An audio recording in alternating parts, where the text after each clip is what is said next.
What's up, everyone? Hex Manifesto here. Another Wednesday evening, which means another edition of the Wardens Wednesday stream.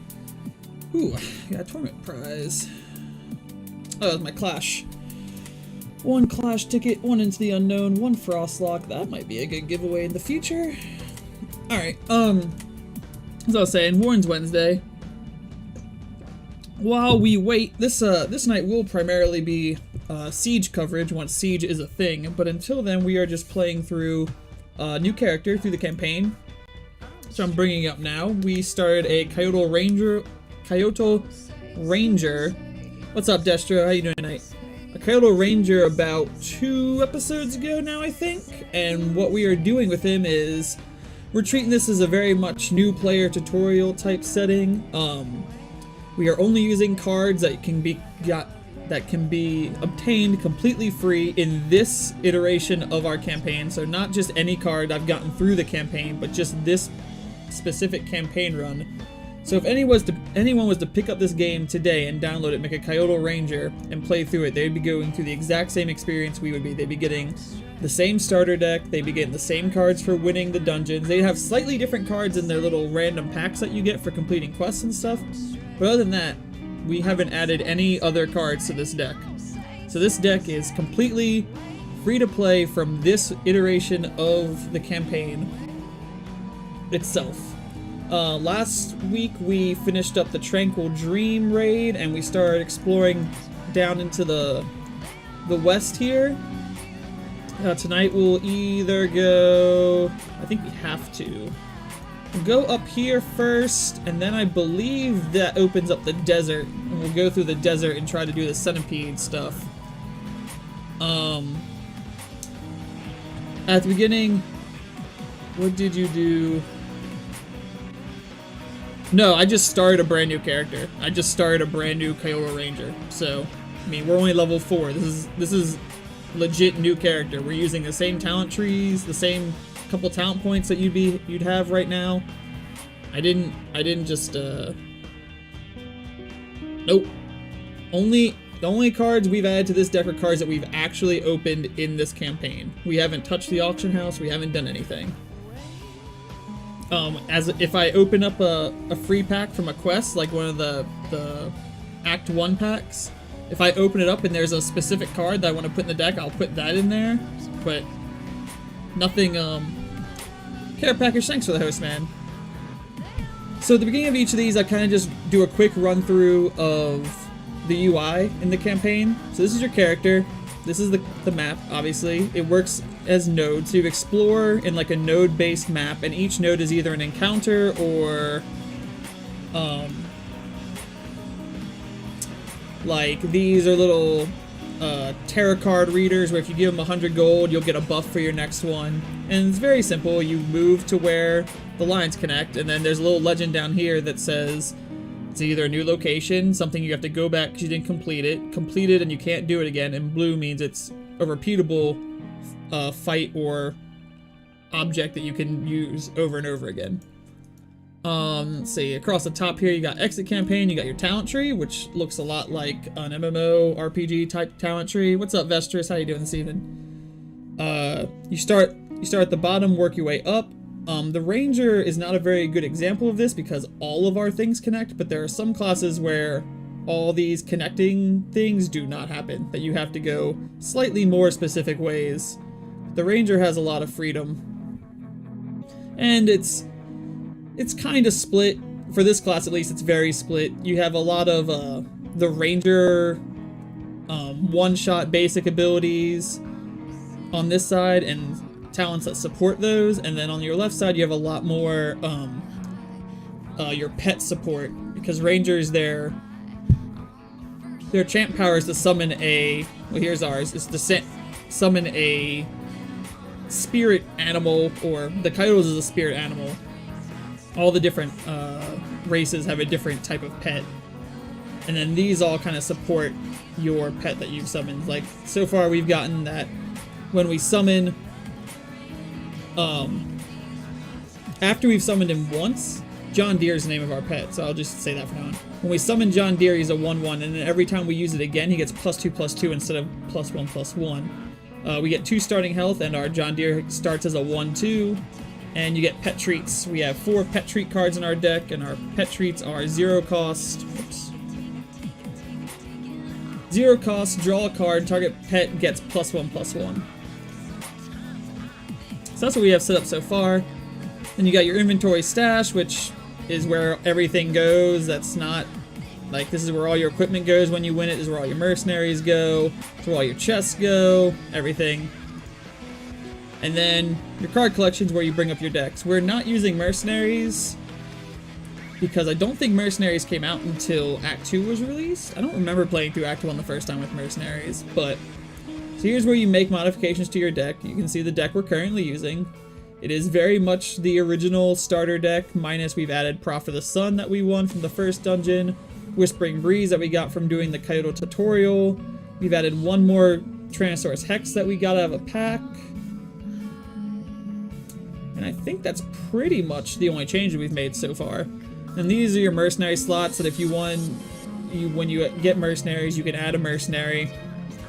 And then you can build a deck for them. So whenever you go into the campaign, you really have 4 decks at your disposal at any encounter, because right before an encounter starts, it asks you which character or deck will be entering that encounter. Also, they give you bonuses. The reason I don't have any is because they also give you party bonuses, and I didn't want the experience to be skewed by having overpowered mercenaries with their party bonuses effect. I mean, not that any of them are really overpowered, they're not that strong, but they do change the experience. And not everyone has every mercenary, so if I used one that someone didn't, it'd be a different experience. So we'll go finish exploring up north here first tonight.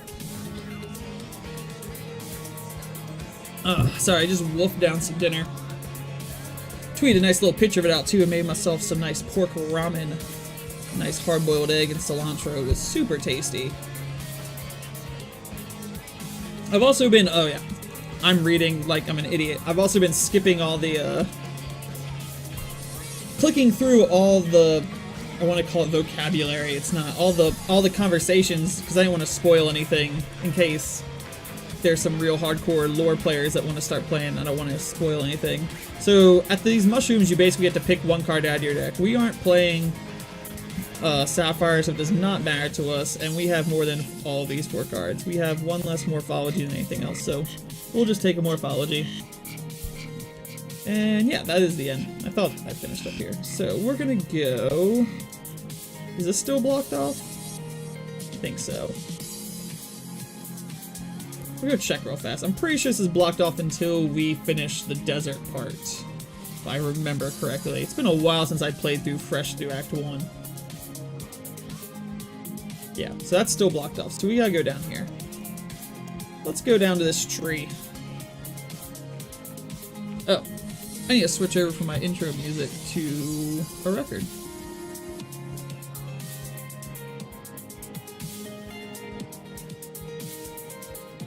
As much as I like the yeah yeah yeahs, that's not what we're listening to.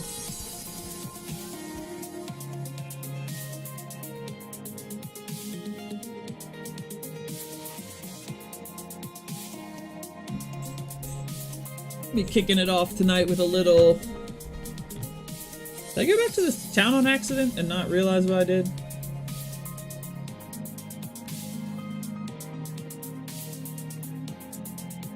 I could have sworn I clicked the tree. Oh, I did. Oh yeah, that's the Thunderfield Canyon. Yeah, I don't think there's anything to do in here right this second. Is there?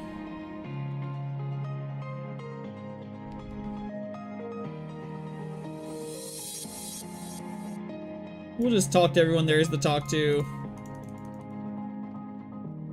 There's Whispering Breeze again. And there he goes. Oh yeah, I think we get the... I don't know. I'm not sure if that didn't give us anything to do. But it's completed now. Go up here. We still need to find the Dust Bustard. Oh yeah, at the end of last stream, this is where we stopped, because this guy beat me in, like, the saddest, most pathetic way possible.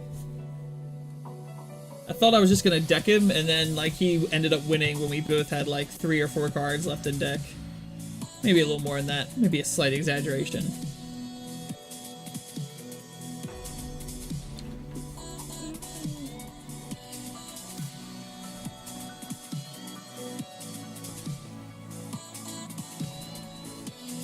Alright, so let's beat this guy this time. That'd be great.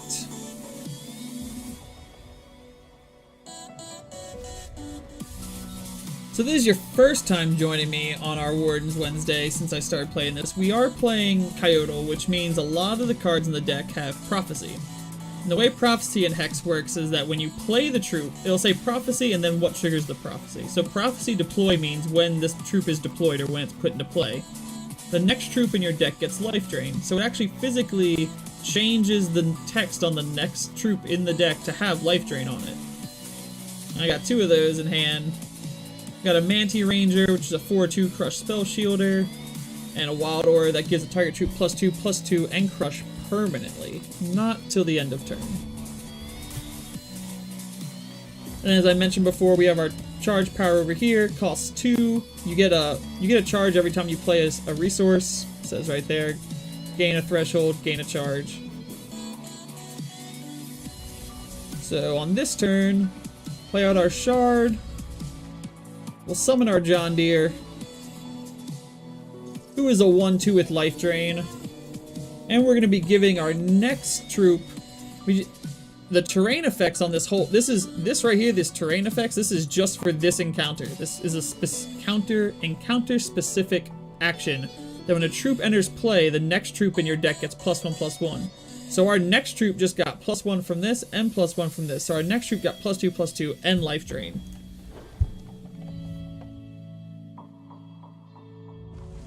And Prophecy is just something you have to keep track of yourself. There's no knowing what the Prophecy went on, and there's no knowing how deep in the deck the actual troop with the Prophecy is. So it's just something you have to remember that you done, and that it is coming up. Like, we still haven't hit it.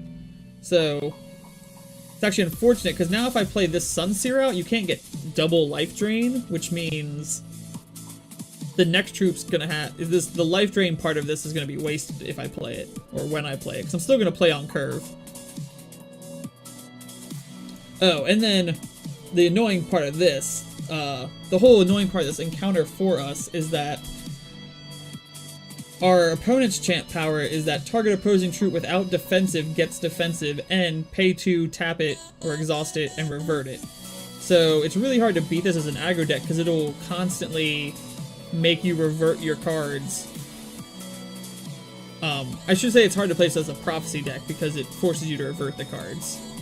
Like, I don't care about reverting this one, but now our next troop's gonna have where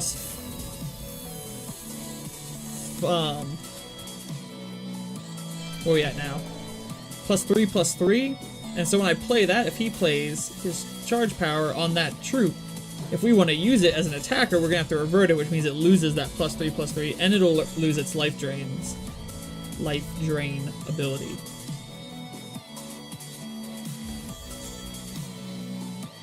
Excuse me.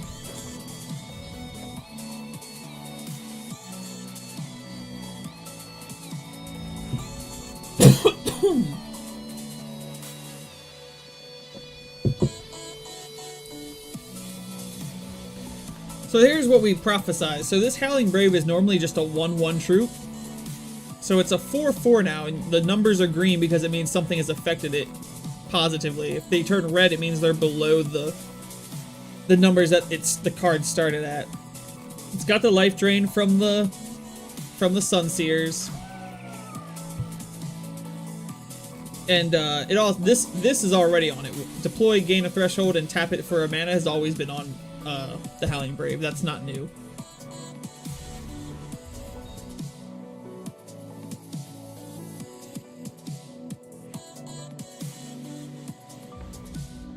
We'll swing in here with John Deere.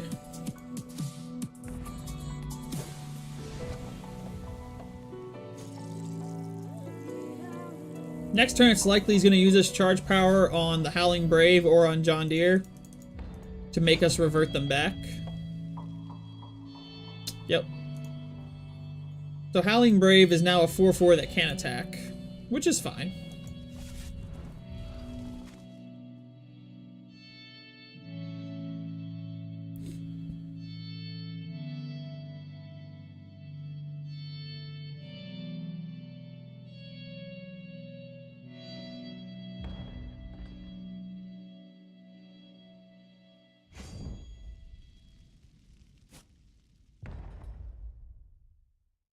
So they're gonna double block our Sunseer here.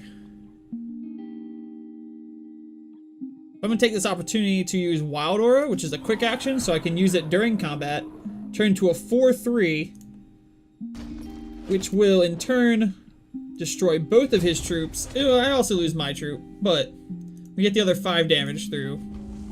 So we're already in a much better position than we were last time I played this guy. Starsight Oracle comes in that prophesies the next resource in his deck gets create a Starsight Oracle and put it into your hand. So every time he plays a resource that gets prophesized, he creates another one of these troops. Which is what snowballed out of hand last game and destroyed me.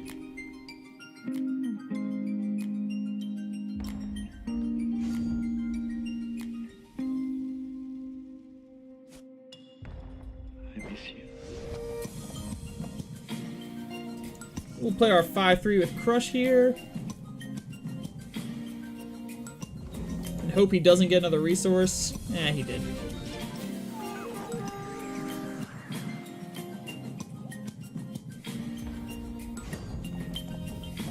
Oh, but he decides to make John Deere the unblockable thing.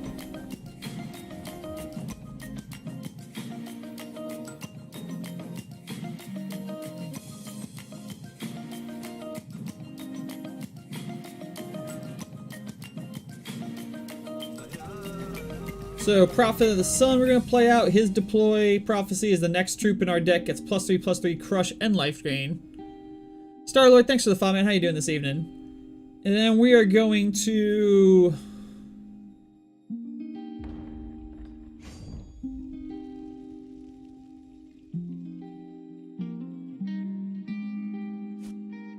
we'll offer up the double block here. I'm good for killing both of those.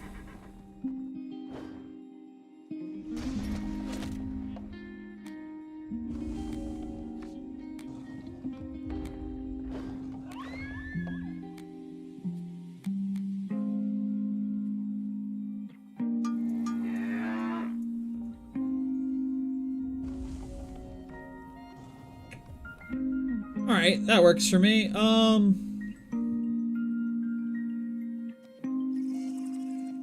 We'll just play these out.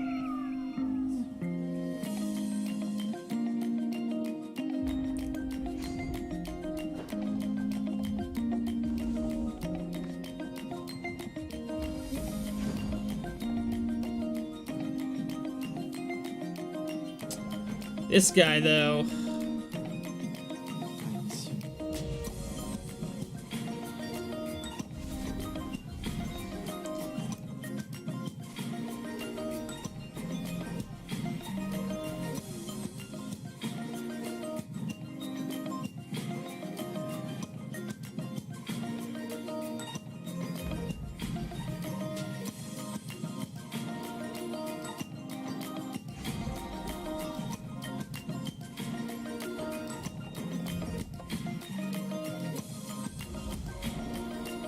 This happened to us last game.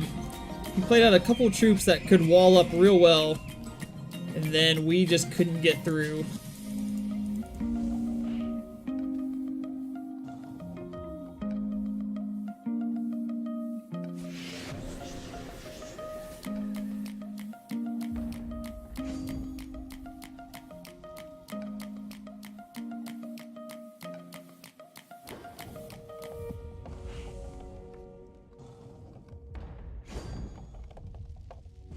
What's up, Jakisha?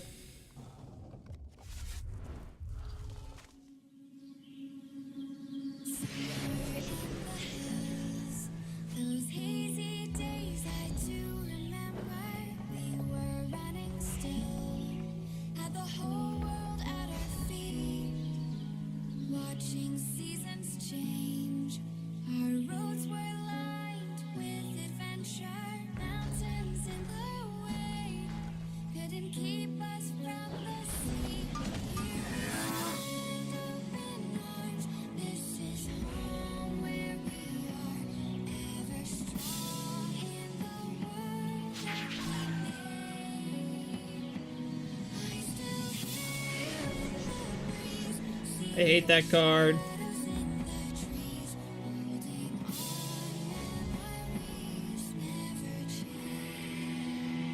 Did he block with the flyer? Why won't he attack with the flyer? He would attack with the flyer. You in some drafts?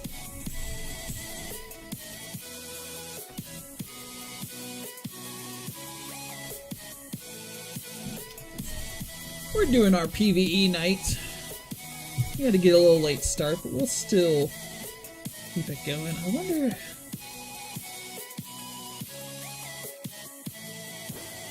I need another wild growth. That's what I need.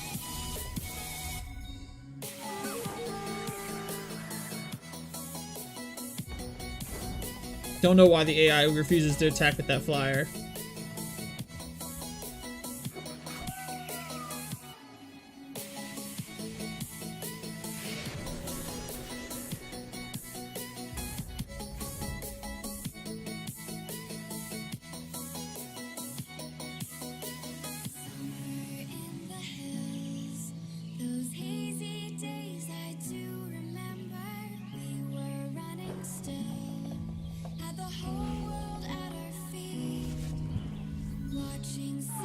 What's the problem with these starter decks?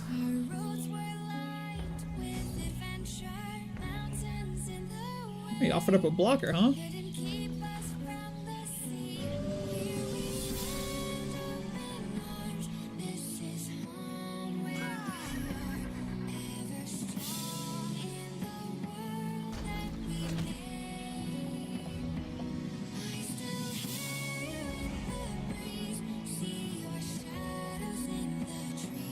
Alright, we're gonna 1/1 our pet, draw a card. There's the Wild Aura. Allowing us to swing a little. Oh god, alright, so.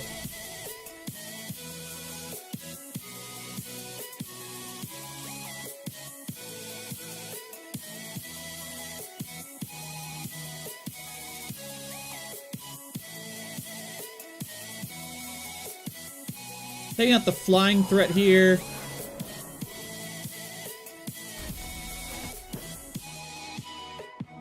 Then we'll take out that.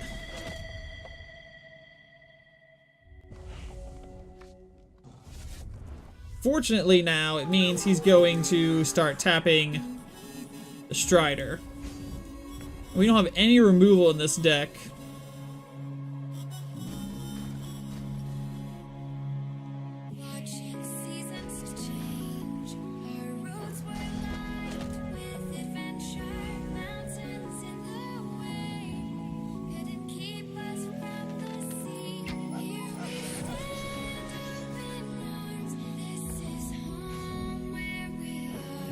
Why are Wind Whispers so annoying?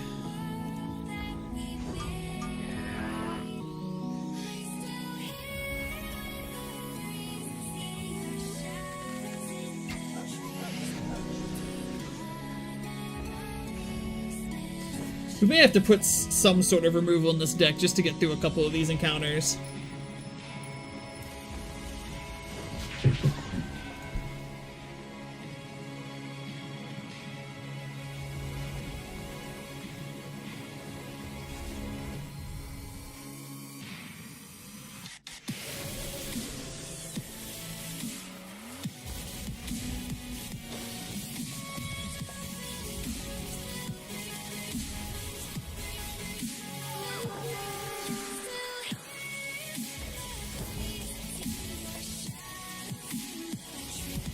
Alright.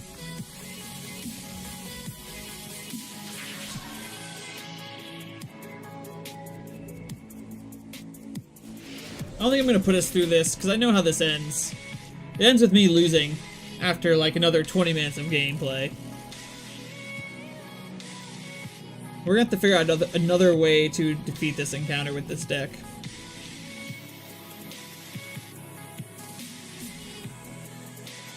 The campaign isn't like a walk in the park. It wasn't made to be a walk in the park either. It's challenging. Is that the only place we have to go? Oh no, we can go over here.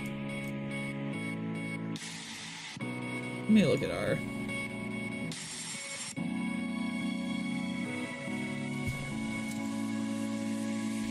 I mean, we have plenty of options of cheap removal that we could use.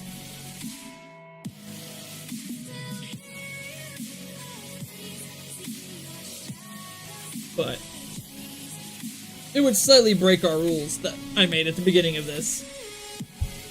But you're also not supposed to be able to, I mean, not supposed to be able to, but they don't expect you to play through the entire campaign using the same starter deck that you started with. You're supposed to build it and make it better.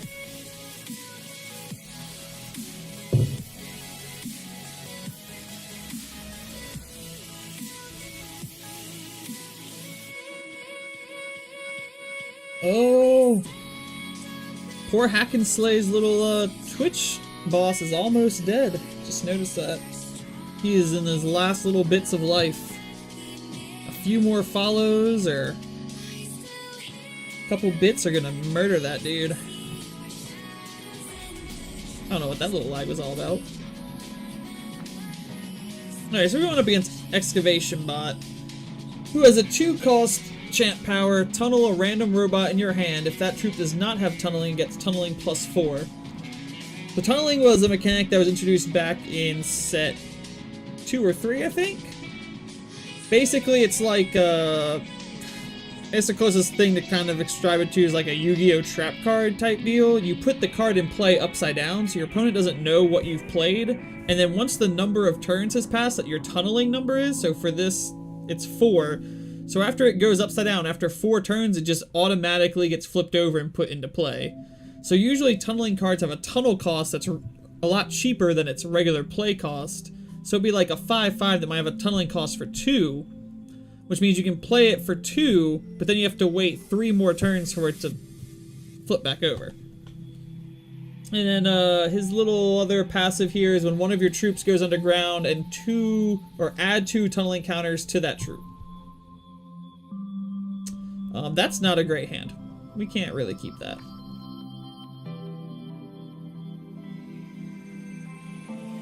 That's better.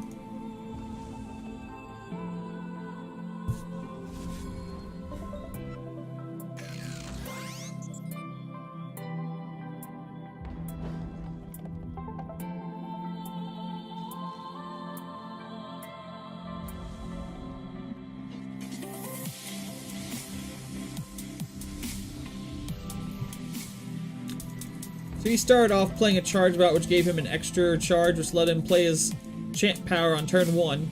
So he has a random robot already underground that's going to flip over next turn. And he's going to do it again. That's some serious aggro right there. Granted, this random robot could be like another charge bot or something. It might not be something super scary, but it could be. That's not the resource. Play out our resource. Summon Homeboy, John Deere. Play out Whispering Breeze. We'll play our Pet Tree onto John Deere to draw another card. Hit our 3rd resource, so we're still on curve here. So it was a charge bot, which is fine, except that he can charge power again.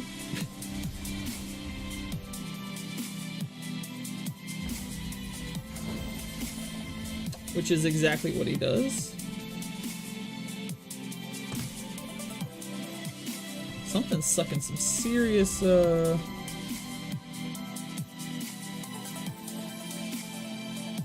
serious CPU usage on my computer all of a sudden. Alright, do not hit our 4th resource, so we're gonna play the only thing we can play.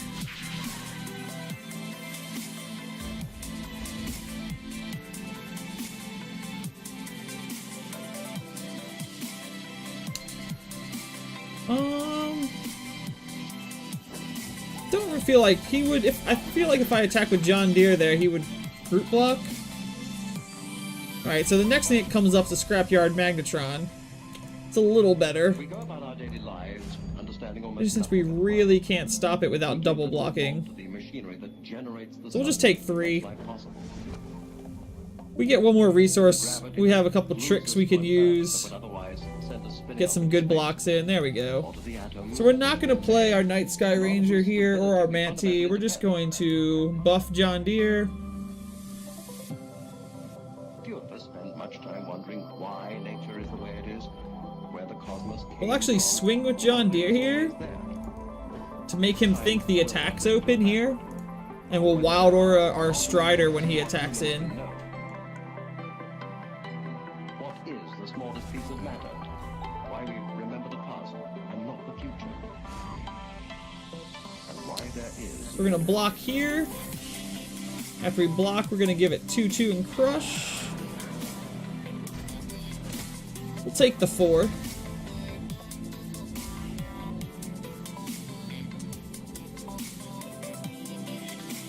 Alright, so we need to throw something up in front of that 4-5.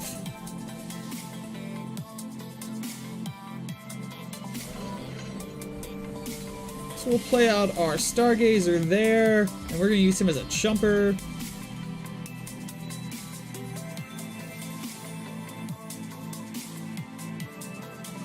Am I okay sacrificing the board to that?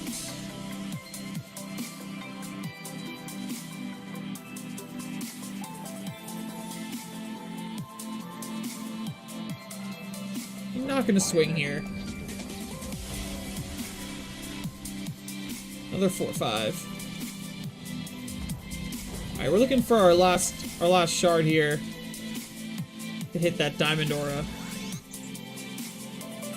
If we get that in play, we're pretty good shape. That's not it.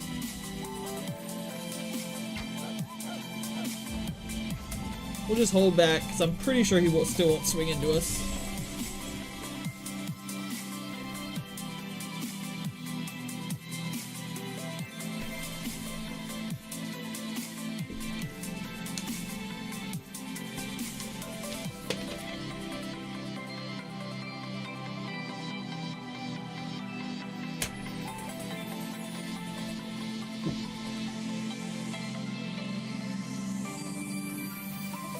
Yeah.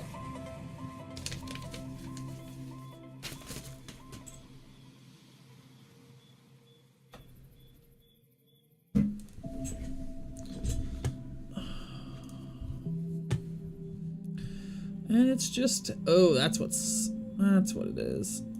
We'll close that.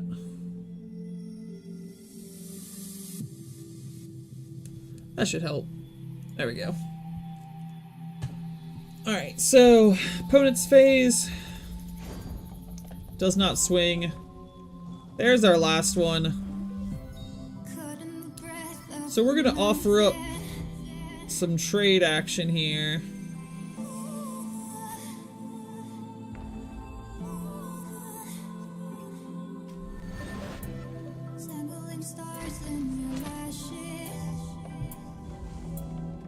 And then our next turn, we will probably Diamond Aura John Deere up.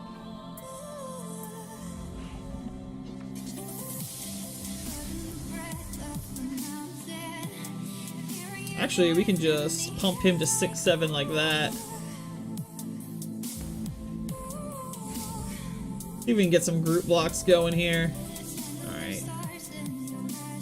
Oh, he blocked with a lot. Alright, so 6. Alright, so Diamond Aura does not save him. I did not think he'd block it that much. So we'll take away his flyer.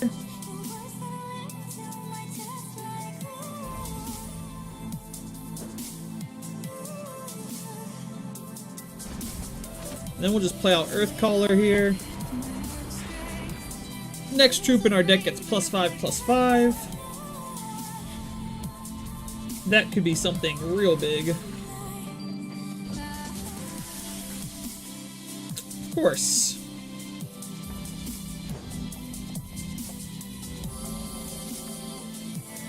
Another Diamond Aura. He double blocks this again with that. Cannot save him though.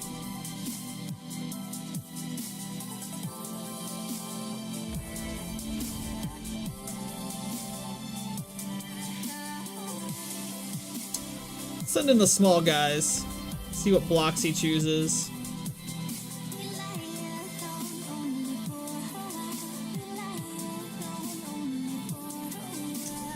Whoops, I forgot I played Manti Ranger out there and cannot play Diamond Aura.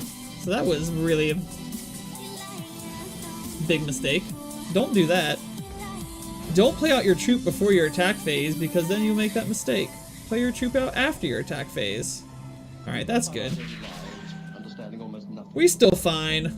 We give little thought to the machinery that generates the sunlight that makes life possible. We're gonna make this guy a 10-10, so he will have to be blocked with double welding bots. Of which we're made, and on whose stability we fundamentally depend.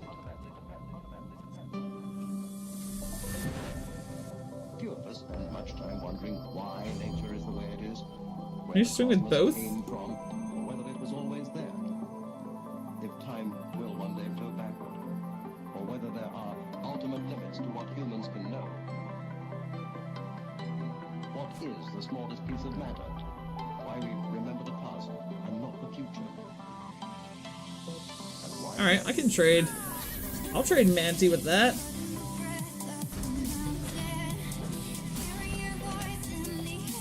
Alright, he's at 4. We got 1-6-6 with Crush. That's about to become an 8-8 probably.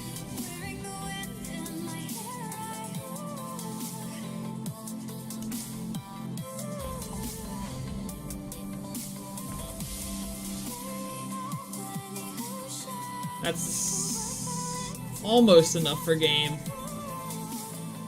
We actually won't do that.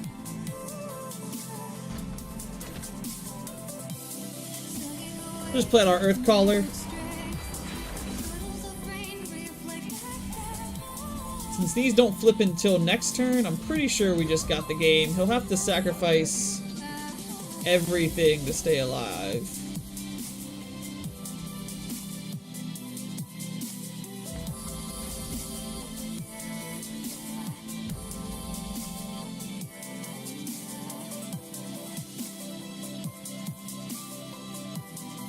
We'll just pump this to 8 here and crush him for the last 3 damage. No Jakisha, it's not time for Santana.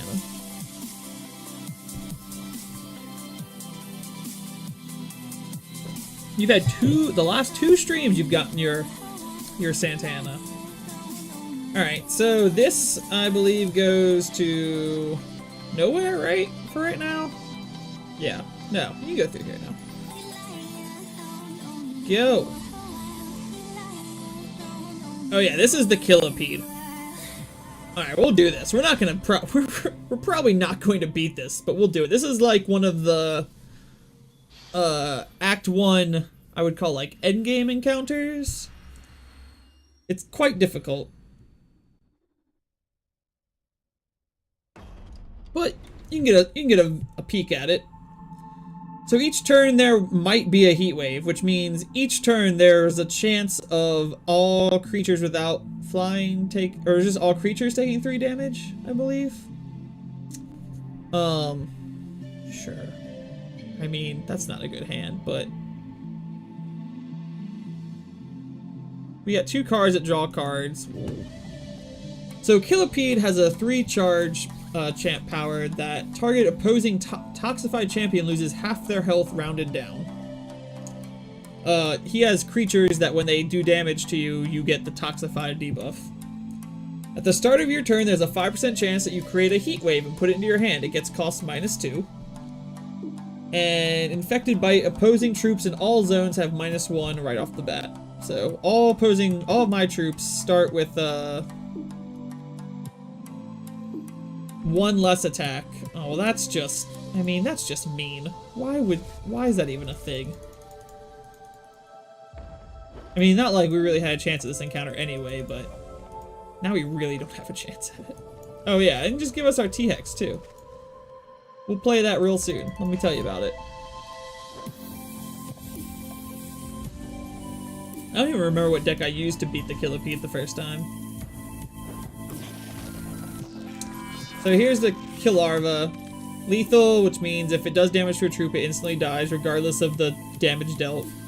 When it deals damage to a toxified champion, it becomes toxified. If it deals damage to a toxified champion, I have to discard a card. At random. Which is like the least biggest problem that we have right now.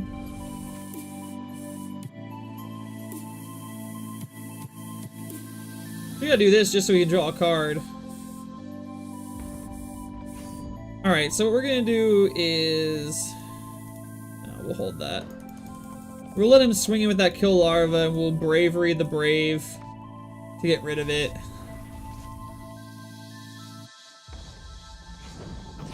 Oh, he actually doesn't attack.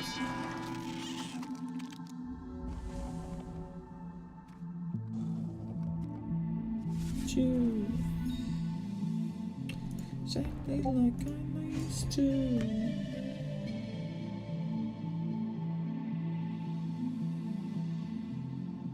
Only bringing it down.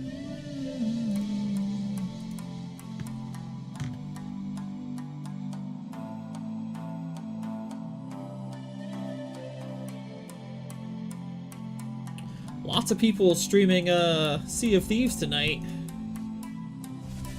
Don't know if I'll play that. I feel like the movement's real slow, but I have to get my hands on one of my friends' computers that gets it, so I can give her a go.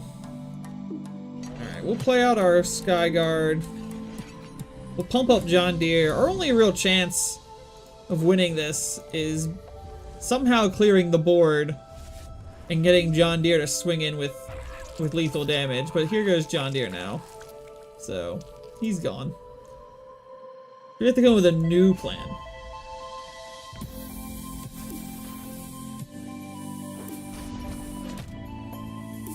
New plan.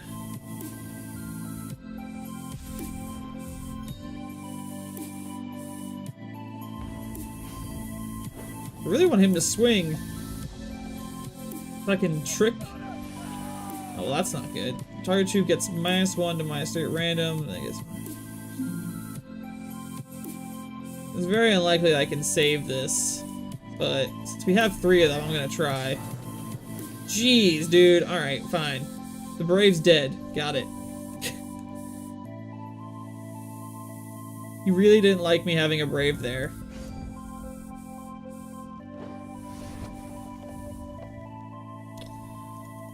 So that's how he does an easy 10 damage to us in 1 turn there.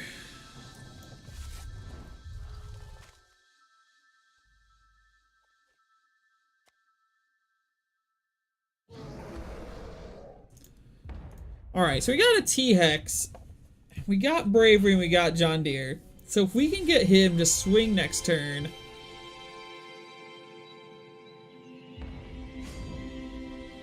Crap. Alright, I'm gonna have to lose the random card.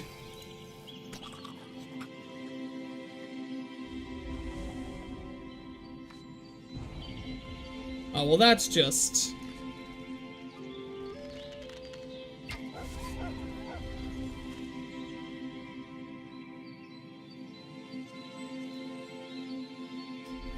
Alright, pump up the T-Hex. We're all in on T-Hex.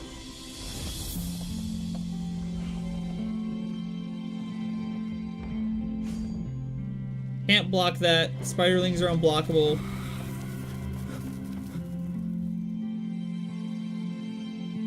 Then each opposing champion chooses and discards 2 cards. Well, I guess we gotta use the Bravery then. Alright, now I have to discard a card. But since he didn't swing, it means he can block with Kill Larva.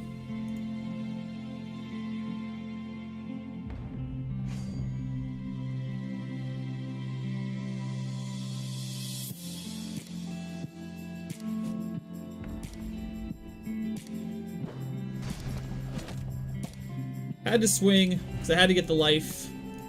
He no longer has his lethals on the board. I don't think I can take 3 here.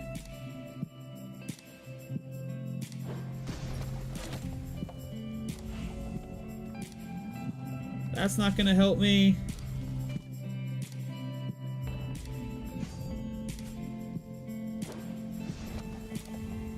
I'll go up 3, then I'll go down 4.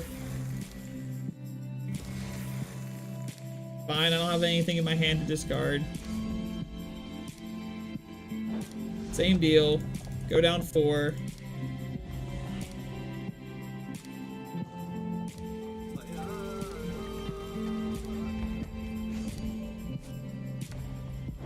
Go up 3 again.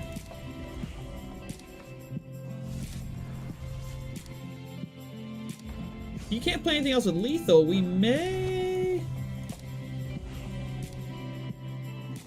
Oh! We have a lot of life drain swinging this turn.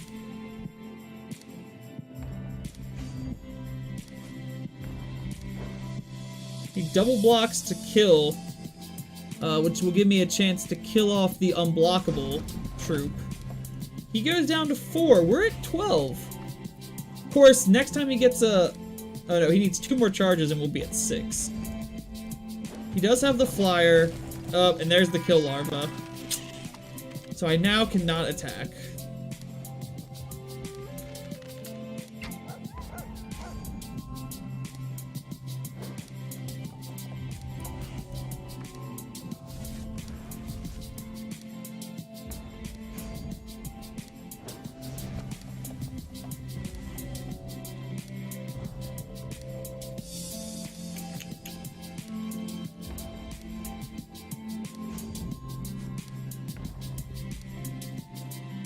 He does that now. He saves. I would much rather kill the kill larva.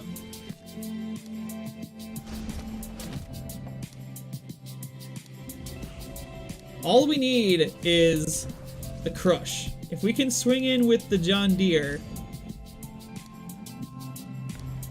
We gotta take 4 here. This is low. This is way lower than I want to be.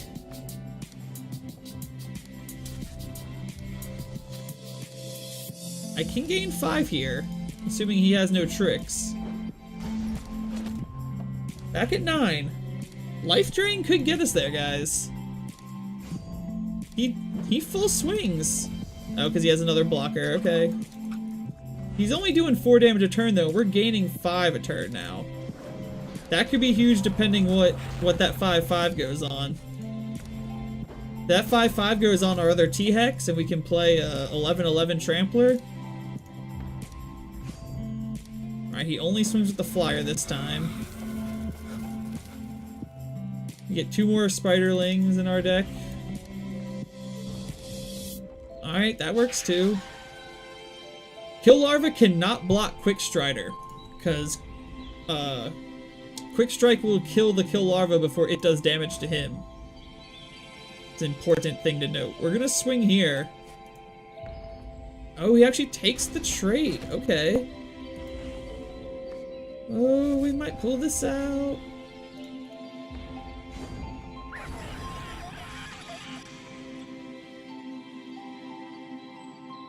That's fine.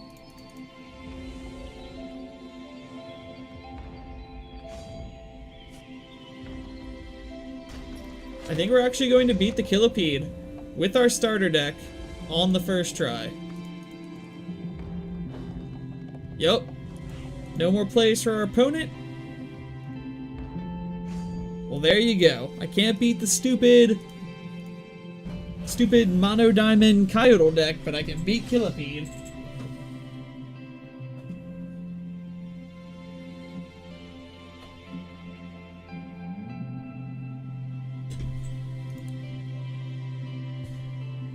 Probably took me hours to do the first time I tried it.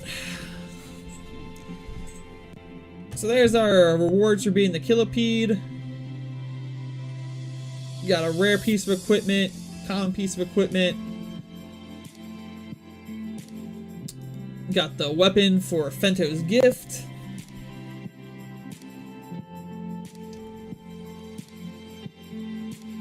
That's right, that's not even the last encounter. You have to fight her again.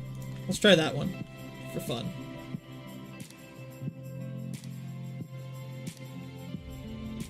Alright.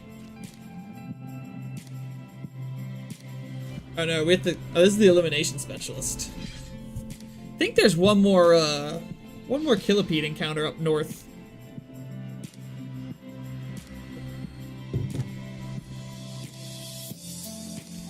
Shaking your way. I'm shaking your way.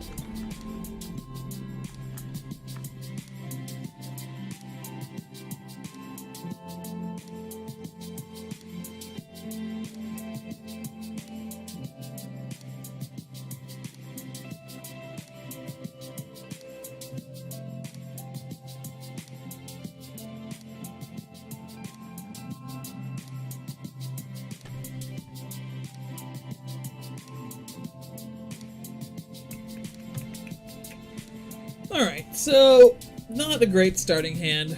Missing the diamond here.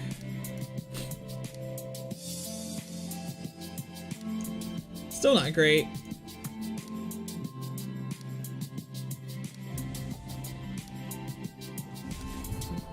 So what we got here? Remove all rocket counters from this. Deal damage to target opposing troop equal to the number of rocket counters removed this way. How does he get rocket counters? At the start of your turn, choose one at random. Add 0 burning counters to each opposing champion. Add 0 burning counters to each... Add 0 burning counters to each opposing champion. Add 0 burning counters to each opposing champion. Add 0 burning counters to each opposing champion. Or add 2 burning counters to each opposing champion. I don't know why they worded it like that, unless that was the only way to make it the coding work, so it was basically a 1 in 4 chance of getting 2 burning counters. When a dwarf or robot you control readies, add a rocket counter. This is not going to be a fast enough hand, I would assume, to beat this. Especially not withdrawing a second T-Hex here. Howling Brave gives us a little bit of ramp, but we're still only able to play something with 3 or less next turn. And for the foreseeable future.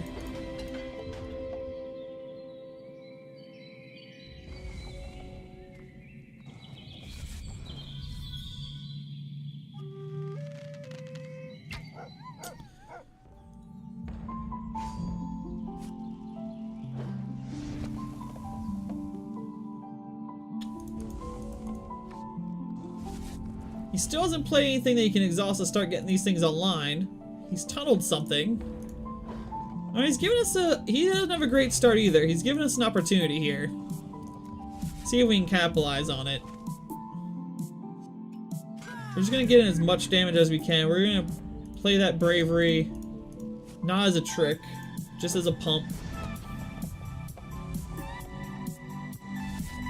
Gotta get some life gain going too, because we keep getting these burning counters on us. He buries 2 more cards.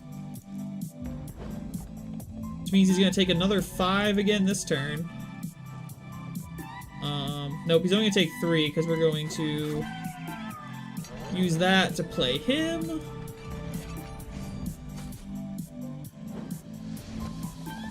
We have 7 coming out of his face next turn. He still has not played anything. Okay. That can't attack or block, though. He does not have enough.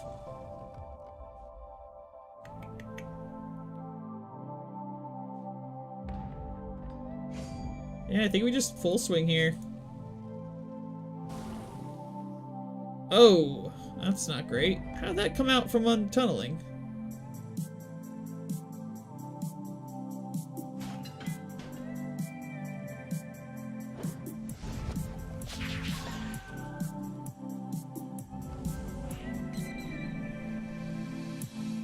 Alright, here comes all his underground troops.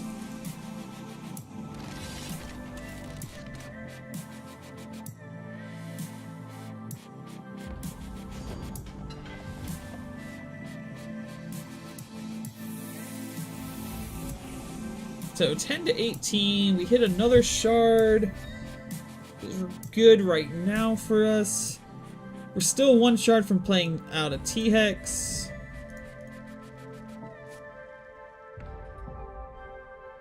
Alright, what's getting double blocked?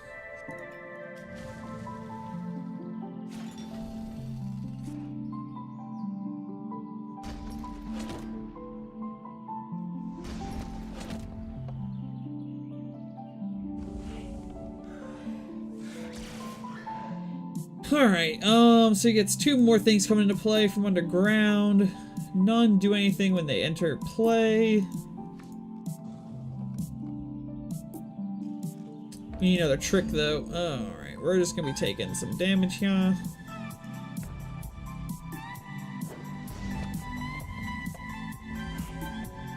Nine. Oh man, we're gonna be at 10 and then the next turn. Alright, so we have to Wild Order John Deere here for the life gain.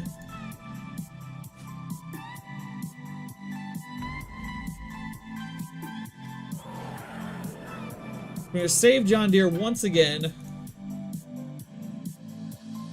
Thinning his board, gaining 6 life. It's gonna be close. It's gonna be real close here. I think with the crush here we'll get it. 1, 4, 7, 8, 9, maybe not.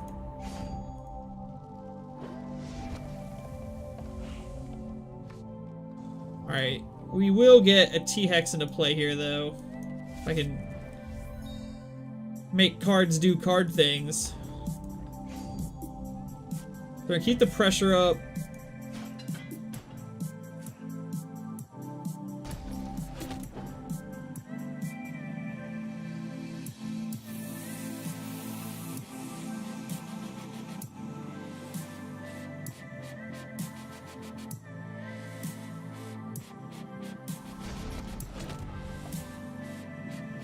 And then we're gonna play out this T-Hex. That should solidify this game. We've got 12 damage coming in crushing next turn. He only has 4 up in defense right now. Oh, but he gets out his crank rocket. That's gonna take out Hex. Our T-Hex is down. We do have another one up, but the burning counter kills him anyway. Was not even paying attention to that. We pull out a victory here. And then we have to finally face the Killipede once again. This is the actual bad one. I think the last one's a hard challenge, but this one's like stupid hard challenge. So we'll show this off, but then we'll probably just instantly leave this place.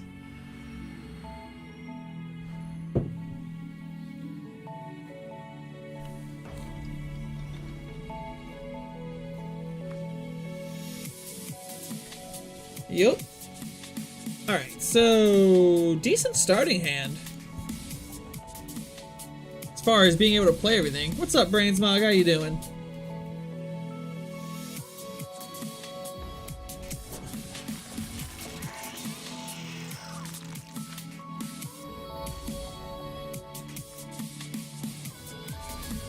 Play out our Howling Brave first, so we can use him as a ramp battery into Bright Moon Brave and Whispering Breeze and summoning our John Deere and using Pet Treat. So we're basically gonna play out our hand. And here comes the Killpedes already.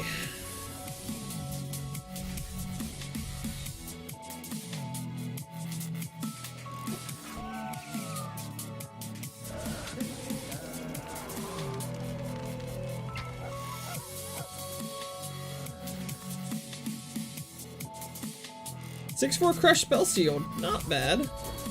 Gotta get rid of that Killipede first, though.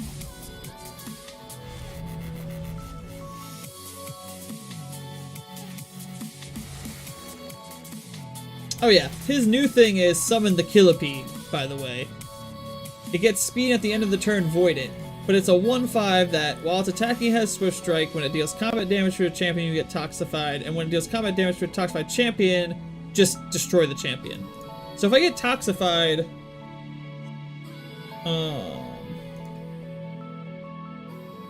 I get Toxified and the Killipede hits, I just lose. So we're definitely throwing up Bright Brave here, I guess. It does get Void at the end of each turn.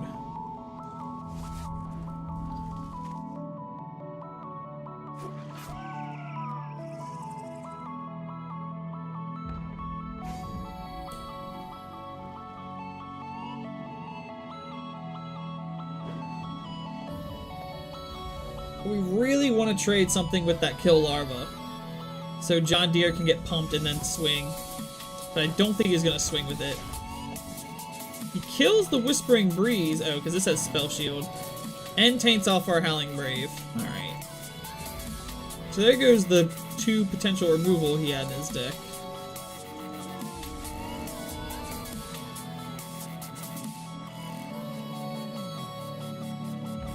Unfortunately,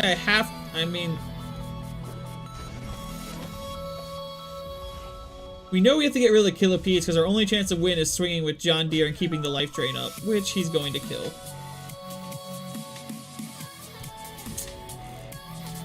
Alright.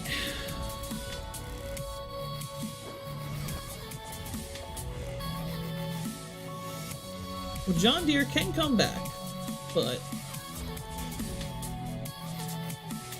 Oh, that was a mistake. If he draws a shard, we're in trouble. Alright, we got lucky there. Can't risk getting hit with the Killipede.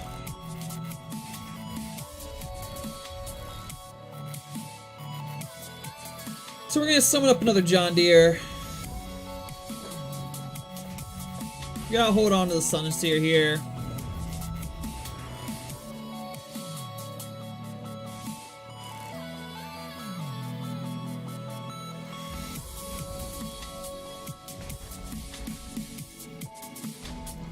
So as you can see, this is not looking good for us. Basically flat up impossible.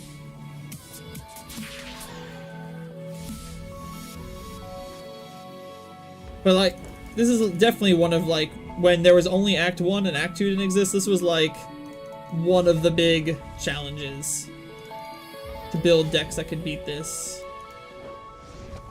What's up, Boss J? How you doing tonight?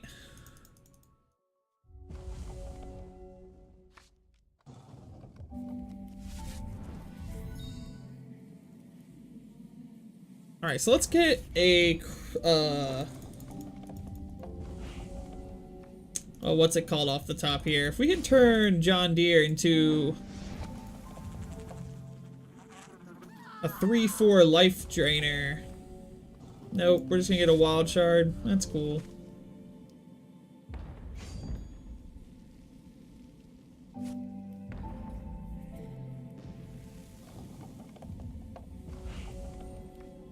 Work time! I was gonna say, I thought it was a little early for you to be home. Well, that was a mistake.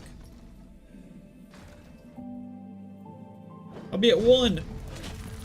Gonna be at 1. Gonna be at 1. Gonna be dead next turn. Hey, hey. Oh, there's the Wild Aura. Alright. You were just like 1 turn too late.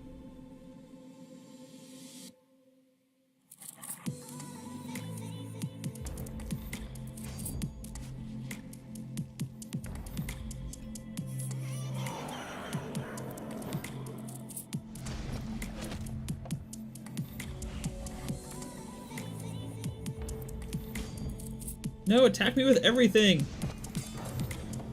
You're the worst. You're the worst opponent.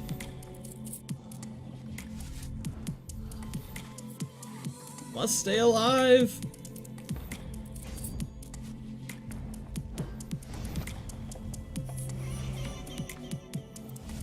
Oh, here comes Killipede.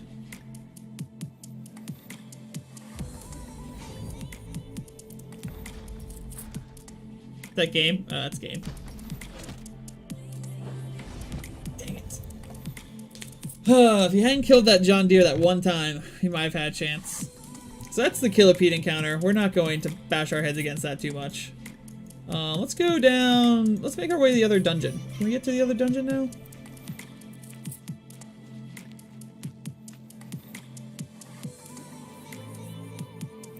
Nope. Blocked by a magical gate. Isn't that always the? It's not always the case. There's always a magical gate. Unknown forces. Let's check out up here. What we got here? We got a big old sandstone rumbler. Oh, this is our dust bustard. Cool. We'll try to capture our dust bustard here right after we change the album.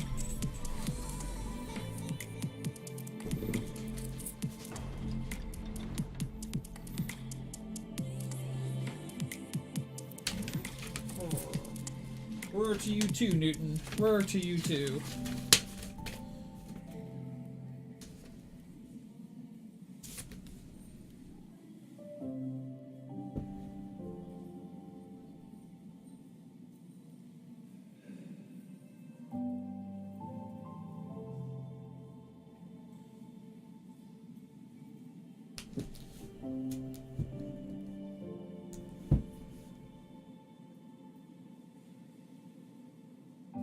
Oh.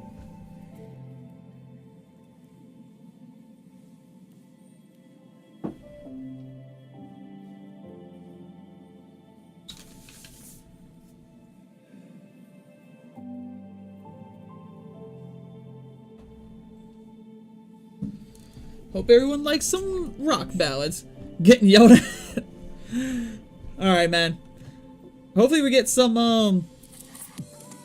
Fortnite in later. Getting my Diamond Sapphire Wild Fate? Is that a Tri-Shard deck? Is that Diamond Sapphire Wild Fate Weave deck in Plat?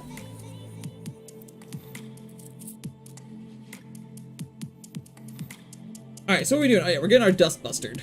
Getting our Dust Bustered.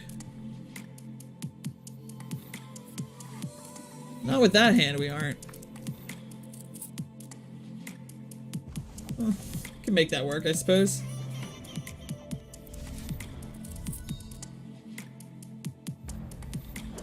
Nice. You got a link? You got a link C to it?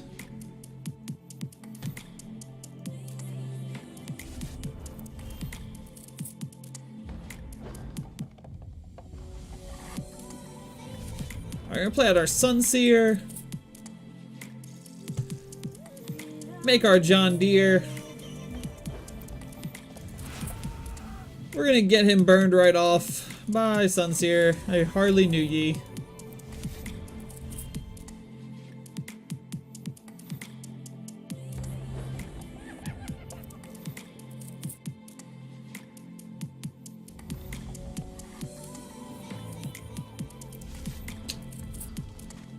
Alright, we need to get him to summon a Dustbuster, so that's at least 2 more turns out. We're not gonna swing.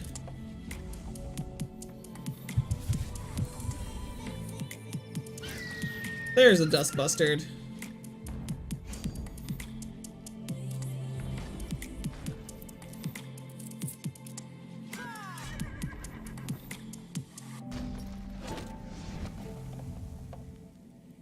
Alright, what we got? 4? Alright, so we can't guarantee catch him. We could take the 50-50 this turn, which we might as well, because we don't really have anything else to play.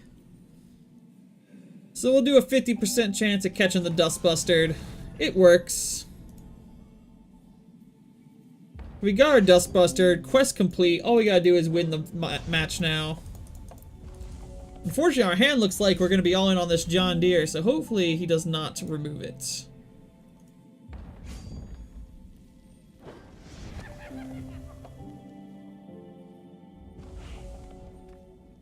There we go. Now our Dustbuster will have some help.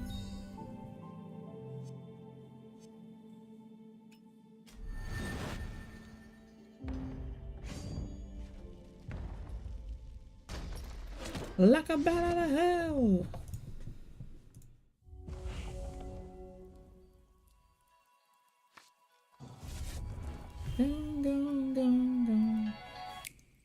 Oh, you're playing on PlayStation? Yeah, that would do it. I guess PlayStation decks not... Do they not go up on Hex PvP tools? Never asked that question before.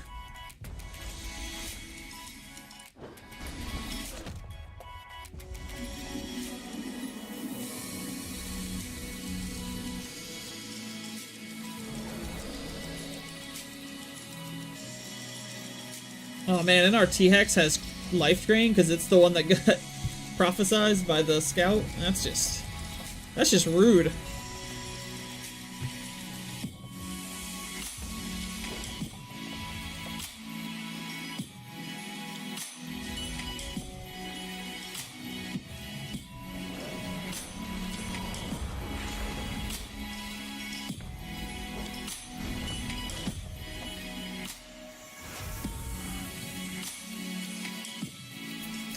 I don't really care about him enough to save him.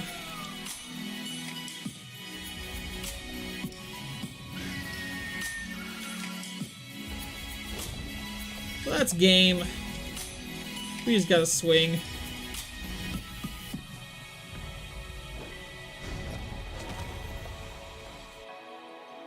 Did you just finish up a game? Well, lost it. So we got our Dustbuster. We can go back and turn in that quest to the Mesa. We'll go up here first.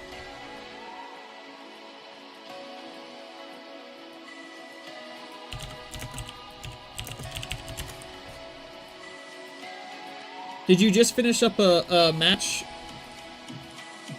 Grammarian. Because I think... I would assume that PV or PlayStation decks are on the ladder too, or on the history too, as long as you can find your last match you played up against. What champion do you run in the deck? We have to fight the Heart of Phoenix.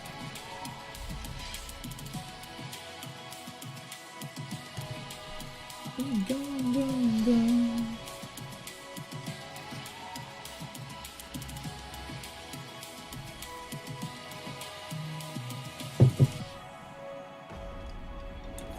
ooh, ooh, ooh.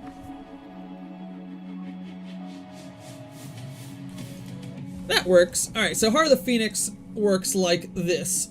At 6 charges, put a random action from your deck into your hand, create 2 copies of it, and put them into your hand. At the start of your turn, choose 1 at random, add 0 burning count. It's the same as the other guy with the burning counters. And then from the ashes, at the start of your turn, if you have 6 or more actions in your crypt, void 6 at random and create a Sun Soul Phoenix from your deck, put it into play. So basically, we don't want him playing 6 shards or 6 actions.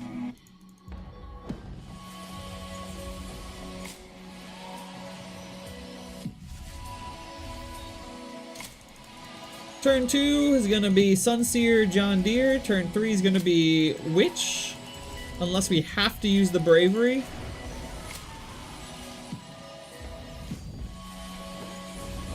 Which we may.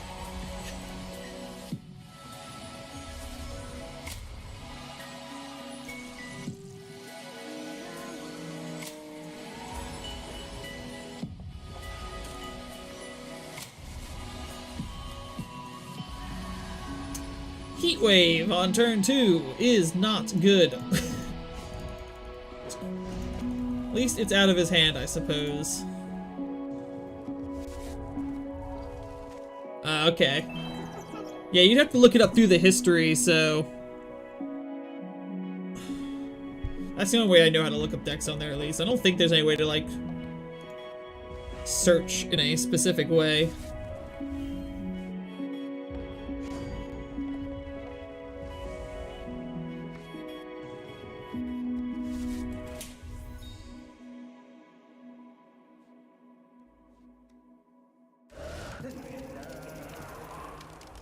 Alright, so...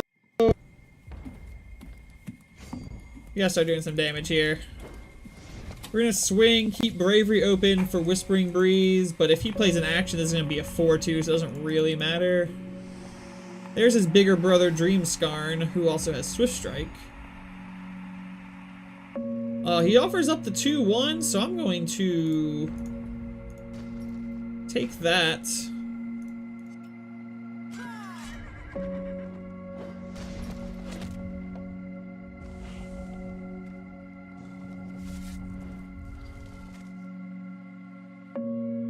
Then we're going to attack with all, and we will take any of these trades.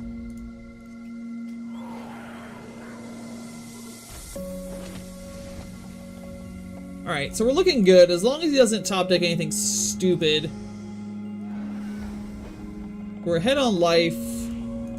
We got the life drains on deck. We're gonna pump John Deere a lot this turn, and get to Diamond Aura him.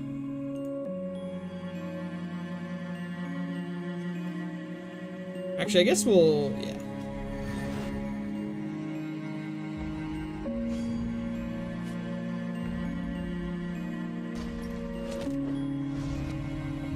I guess I should have full swinged. If I full swing there, it would have been game.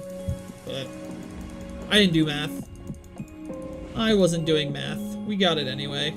Oh, play out our Zodiac stream. We got a free Wakanda lookout.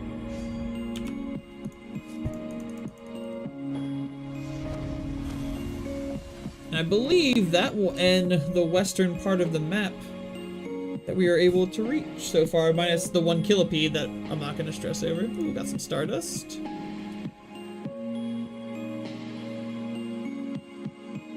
Right. Let's get the red rose.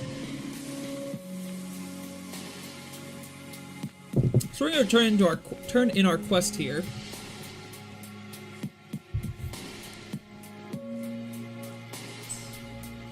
Maybe get a level up. It'll be close.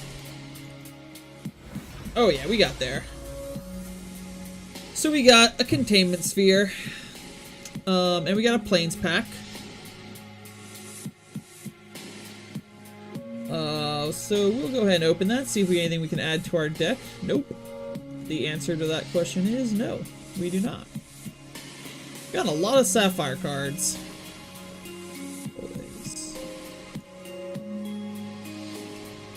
We didn't get any new quests, so back out we go. We're gonna put in our talent points.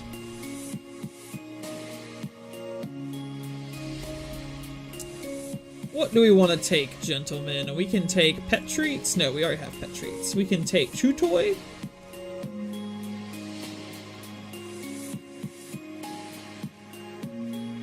Or get giant spore beasts in our deck.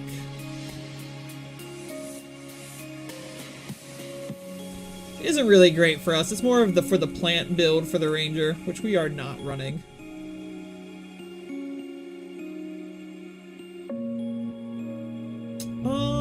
I think we just let's see. I think we're gonna take one of these.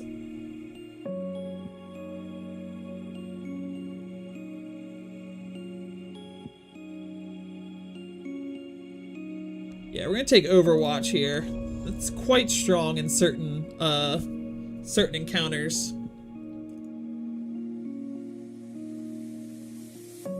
Whoops, that is not what I meant to do. My mouth. Oh, it must have been when you were kissing me. Been in a very singy mood today. I was singing both to and from work in the car, at the top of my lungs. Alright, so what we're gonna do here. What can we check? Can't get to that. We know that event sucks. This is still blocked. Is this still blocked over here? I think so.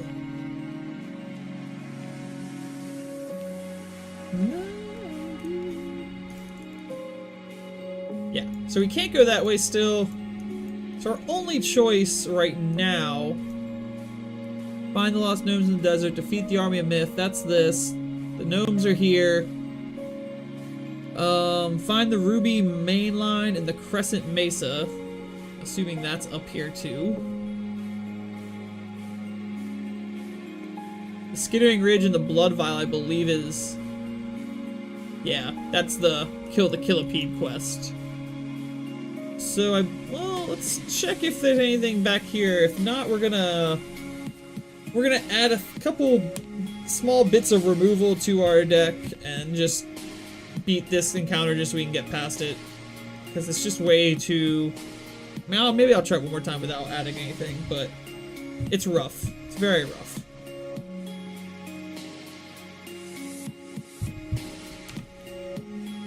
Alright, so that's what we'll do.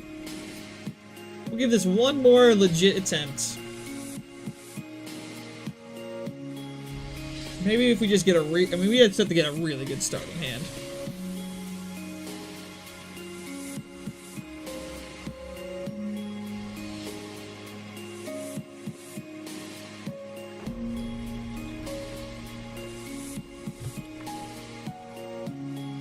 That's not it. That's not the strong hand that we're looking for. Neither is that.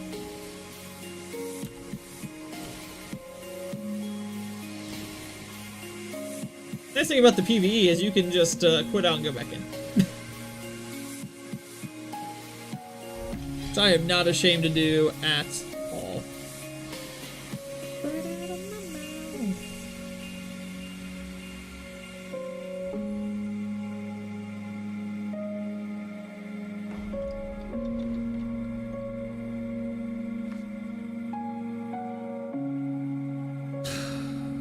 Close to a good hand.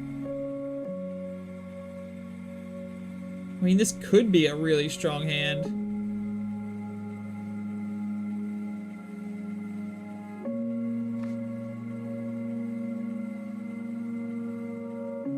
Alright.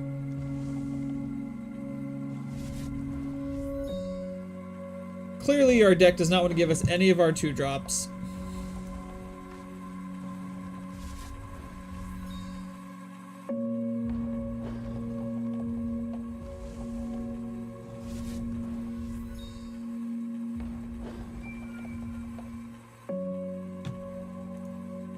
I know, this...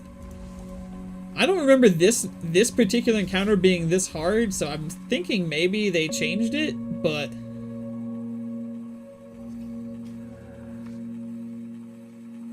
We're getting not the greatest cards for this. That's for sure.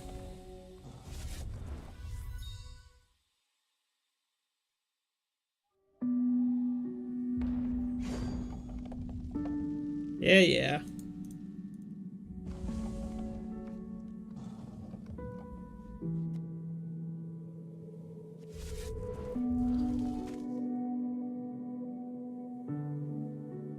Is 4 a bad turn for this?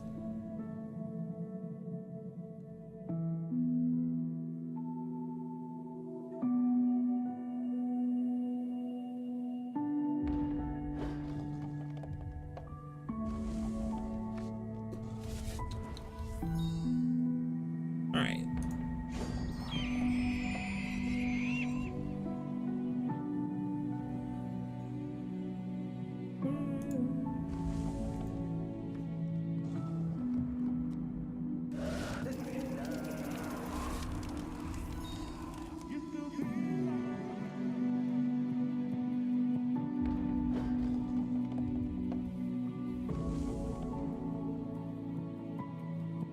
There you go.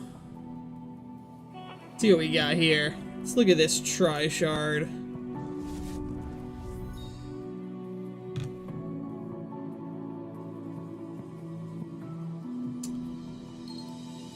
It's so funny seeing the deck underneath it, the Mono Sapphire deck, because it's not super similar to a deck I was thinking about making, but no, I mean, it's not really at all. I was thinking about making a Mono Sapphire Berry deck the other night and wondering if it could work. Alright, so let's look at what you got here. Which, that's what basically this is an attempt at a Mono Sapphire Berry deck, but like, obviously from a person that doesn't have the greatest collection. Alright, so you've got Holidays, Guidance, Guiding Light. For everyone else, I would like to see it. What we're looking at.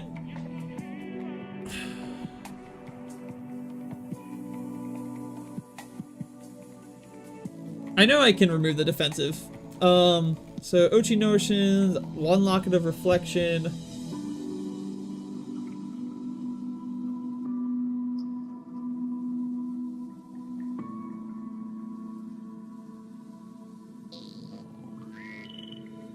Escalation cards with Locket of Reflection's interesting.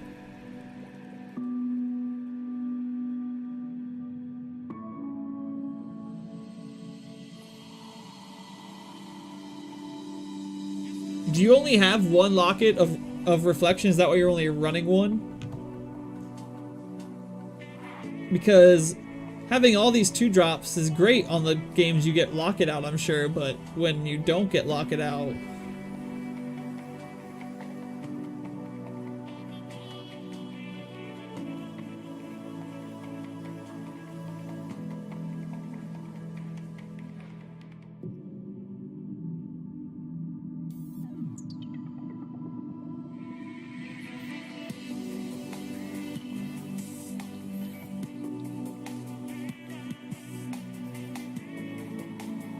It's very interesting, that's for sure.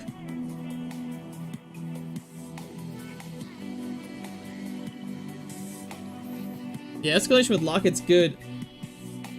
I would take, if I had to pick just one thing, looking at it, I would say you don't need to play these fortified charges, and I would play 2 more Lockets instead of these 2.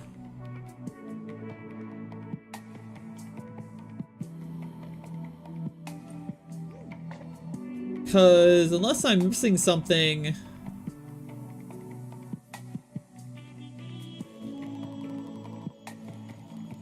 you don't really have a ton of troops on the board.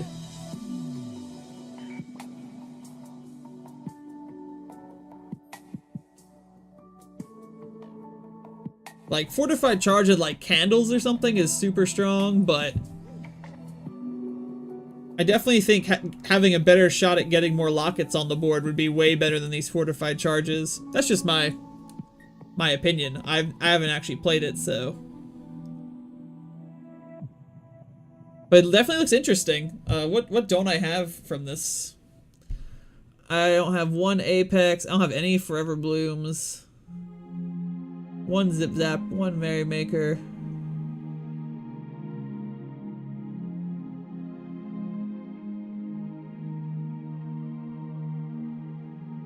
Look at that. Reserves. Crazy.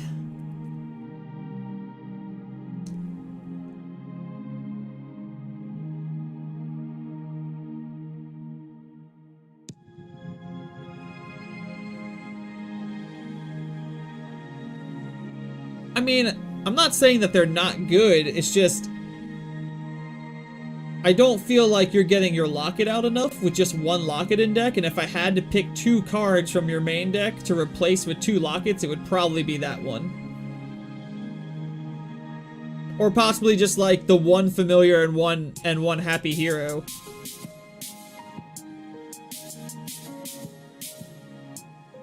Since they're the only things you only have one of in the deck. Which, I mean, Happy's unique, so obviously you can't play a second one anyway, but...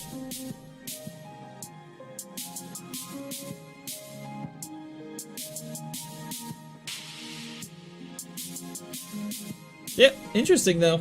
Looks very interesting.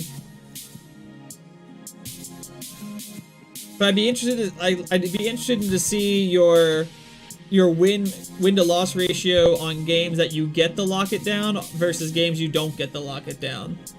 Because I feel like without the Locket, you're relying on just the really good top decking skills. Which, I mean, the Fate Weave helps with, I suppose. I don't remember what we were doing here anymore. That's right. We're gonna kill this bird.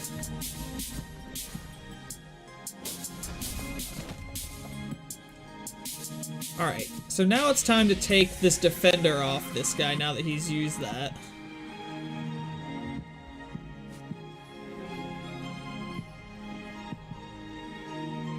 Yeah, but he can use it one turn again. Ugh. Alright.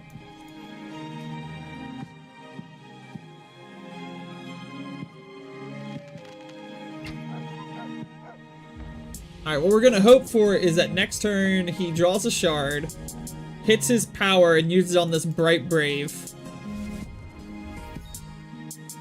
That way we can start dumping all of our resources. Here we go, yeah. Okay, so we're gonna start dumping all of our resources now into our John Deere.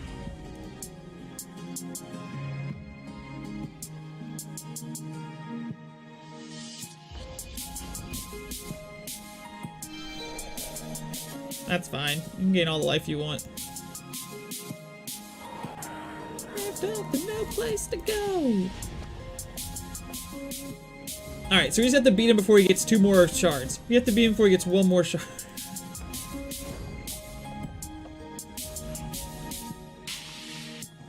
Pet Treat's gonna help.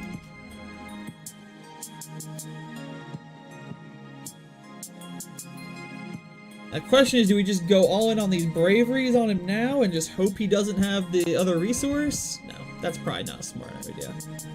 We'll play out Night Sky here. And we'll swing here. Chances are he puts the lock on him next turn, in which case we then will yeah. We'll revert him and then play all the braveries on him.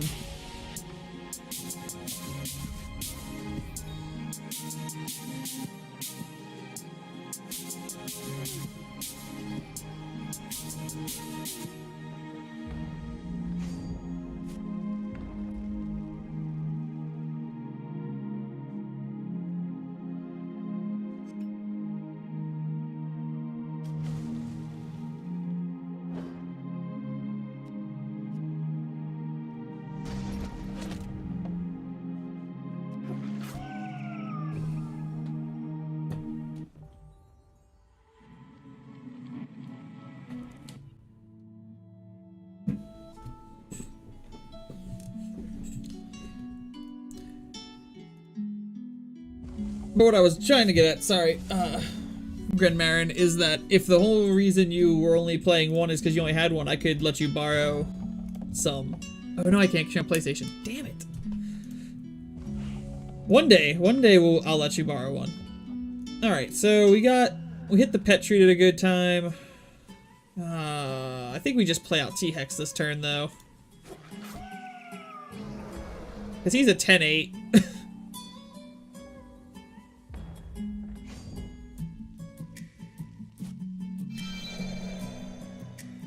God. The fact that he has a lockdown deck and has so many ways to gain health is just ridiculous. Alright, now the T-Hex is going to get reverted.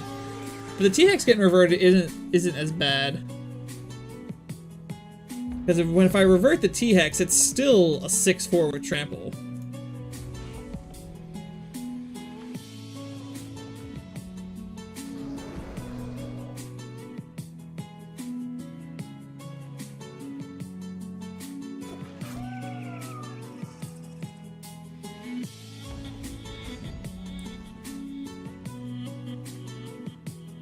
Our biggest problem right now is that he's got that 6-6.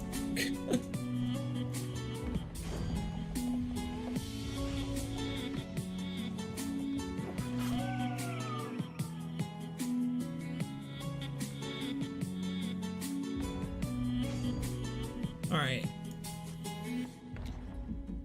5-3. I cannot save that with the 3 braveries, so he's dead. I will give him 1 bravery so he can trade with that 6-6.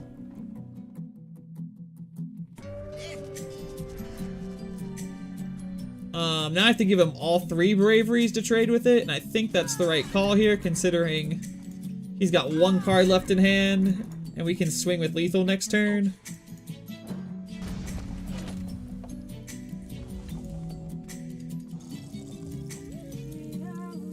That's fine, still no charges. Oh, I think we're gonna do it, guys.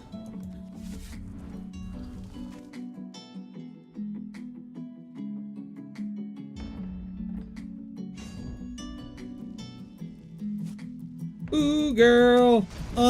Got there.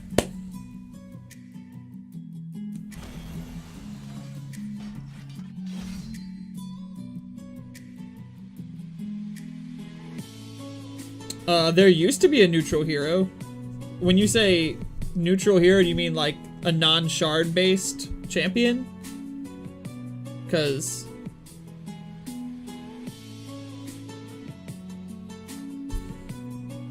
there is one. Uzu the Bonewalker?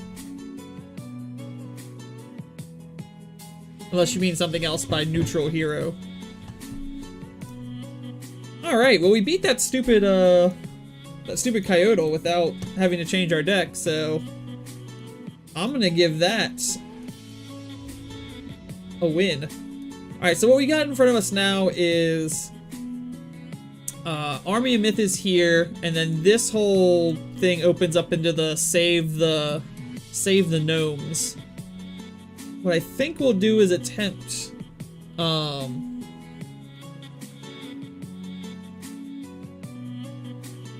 we'll attempt... What's this? Why does this have a star on it now?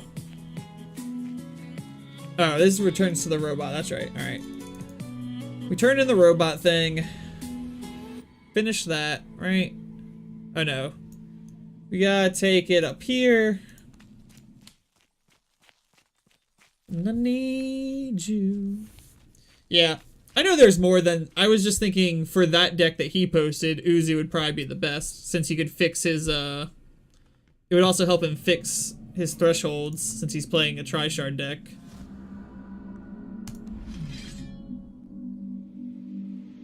That deck did not look like it would be good to play either of the Arden or Underworld, champions.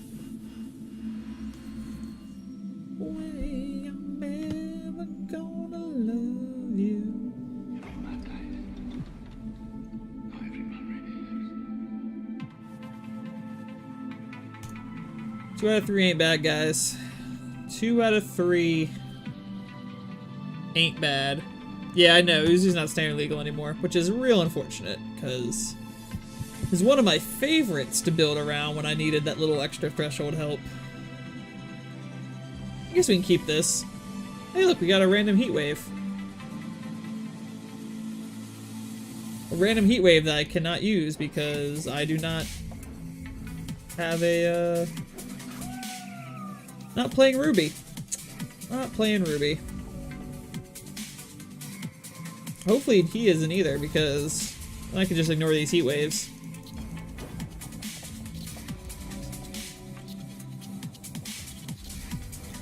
Happened yesterday.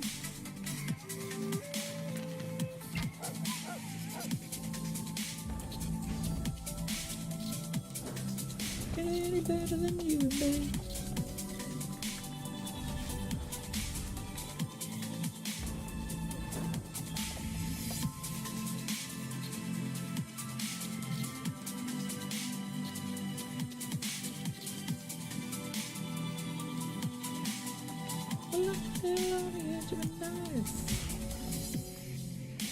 Alright, so I think we're gonna play the trick here.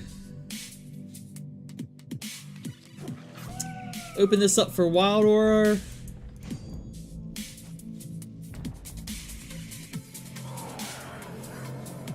He fell for it, silly AI. Yeah, the heat wave designs were bad.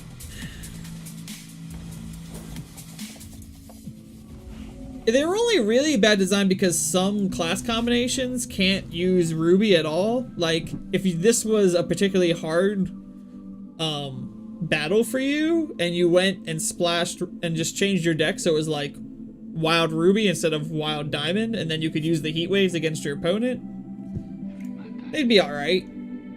But that's I'm just gonna pump. We're going all in on John Deere here. But yes, I agree. Overall, they're very bad. And AZ2 was much better. Unfortunately, new players don't get to start in AZ2. They gotta do this.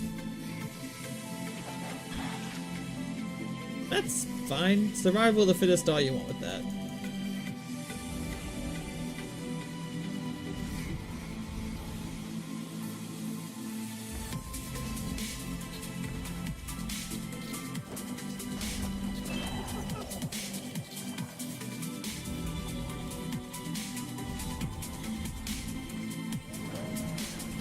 That's game. Let's go.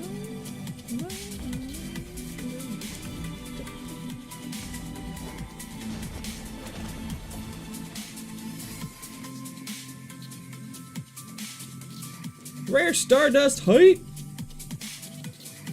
Gotta get that rare Stardust. Alright, so we go back to the robot again, right? Yeah.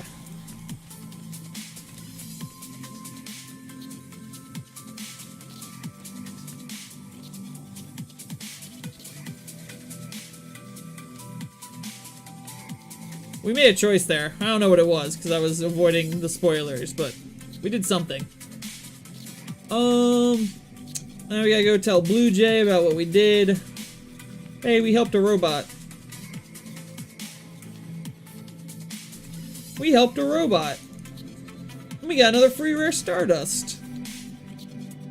Oh no, yeah, there's definitely some really good stuff in AZ1. I was definitely not saying that there wasn't, because there is. Alright, so we done here now. I'm gonna check this, check out our town and see if there are any other quests to pick up. But I think we are stuck with what we got until we finish the Armies of Myth and Gnome's portion.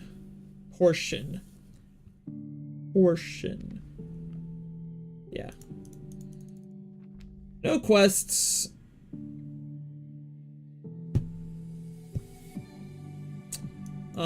This is still blocked off, I'm pretty sure. We'll just go check off all our blocked off paths real fast. There's one there and one here.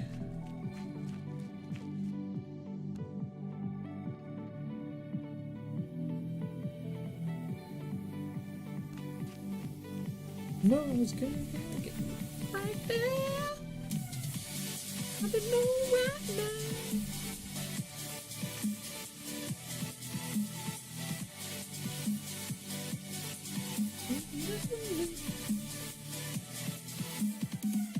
I wish I could have saw Meatloaf when he was young and not old and sounded terrible. I would have given. Alright, so yeah, so as long as this is also blocked off still, which I'm pretty sure it is. Yeah. Alright, so guess we'll try the Army of Myths once or twice. Plan on wrapping this up around 10 o'clock my time, so that's about 20 more minutes. Trying to keep these streams a little shorter because I do post them up as kind of like new player guide or new player sources of information, so I don't want them to be like 3, 4, 5 hour streams.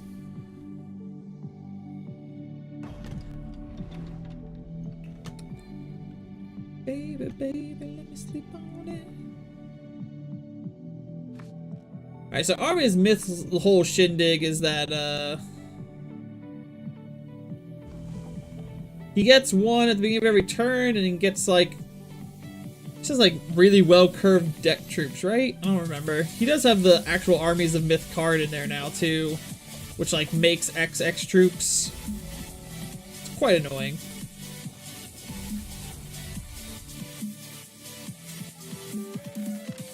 We're basically hoping for some good top decks here. We got the resources we need. If we can just get into some really good troops, we can just try to race him. If we keep drawing resources, though, we will unfortunately not be winning this race.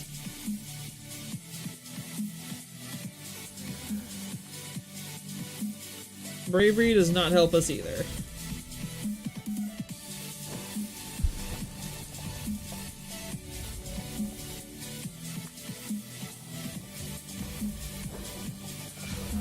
There's the first Army Myth. So he summons one oh no, wait, he doesn't summon many, right? Because he doesn't have enough resources yet.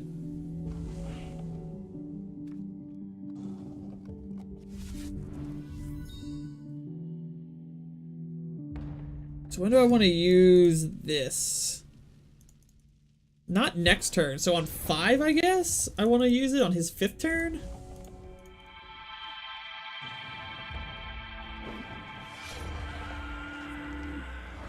Yeah.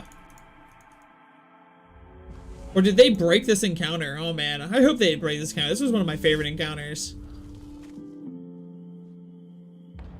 Whoops. Forgot to use my charge power there.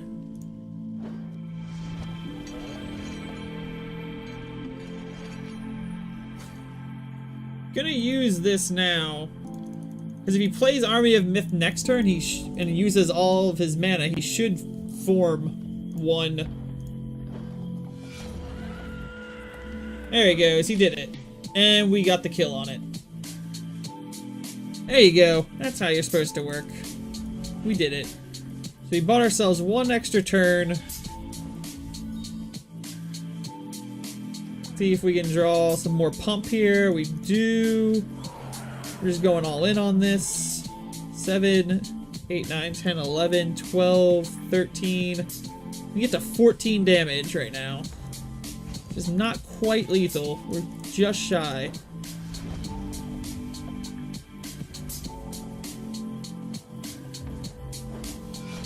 He's gonna get one unique troop here that I cannot. Oh, he gets locked. That's not good.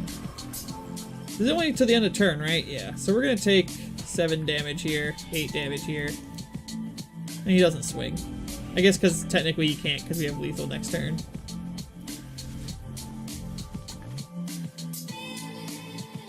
That's game. Yeah. That's your really easy Army of Myth fight. We had a pretty good hand though.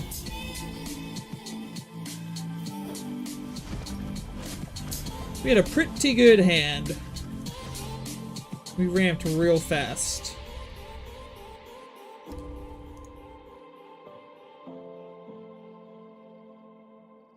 See if that opens up anything, because I really don't want to get into the whole gnome thing tonight, because that's a chore in and of itself.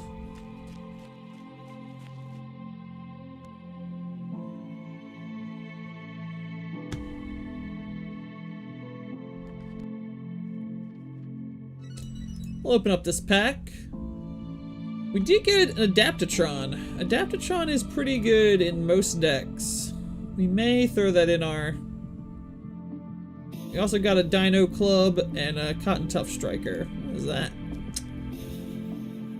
Uzum's Handmaiden. Deploy, summon a random Shinhair. Summon a random Shinhair. You have deploy, summon 2 random Shinhairs.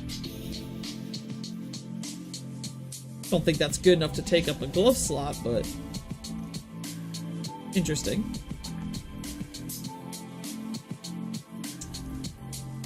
And Cottontail Scout doesn't really help our deck. We may throw the Adaptatron in there. Oh, we do get a new quest. Sagebrush tells me of things to do. Ah, we have to go to the Bleak Citadel. Let's make our way over there, and then we'll end the stream right before we go into it. Because I think there's a few encounters before it. Yeah, so we go over here. Maybe there's not. I can't really remember. Alright, so we'll go here. We'll get our free card, the Giant Mushroom.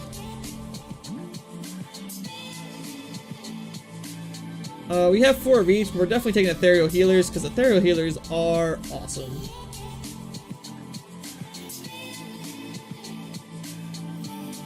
We got 4 and 4, right? Yeah. We'll take our Ethereal Healer. Take our free card. And that's the dungeon. Let me put that Ethereal Healer into the deck, I think. No.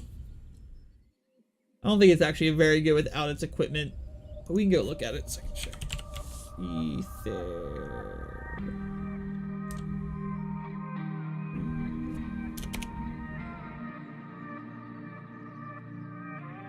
Where are you at? Where are you? Oh, there you are. The Ethereal Healer is a 2/3 with life drain, and before the start of your game, if this is in your deck, gain 1 life. The thing that makes it so strong is that the boots that it has is that Ethereal Healers have, you have 1 down resource, when you gain health, there's a 5% chance to put this from your deck, hand, or crypt into play. So you basically can luck out and actually have this card just drop right, like, straight into play on turn 1. If you gain life. It's just, it's in a lot of PvE decks. Especially ones that run life drain things. Let's throw that Adaptatron in here, though. We got 7 Adaptatrons now. Might need to get rid of a few of those. They're probably not worth anything, though.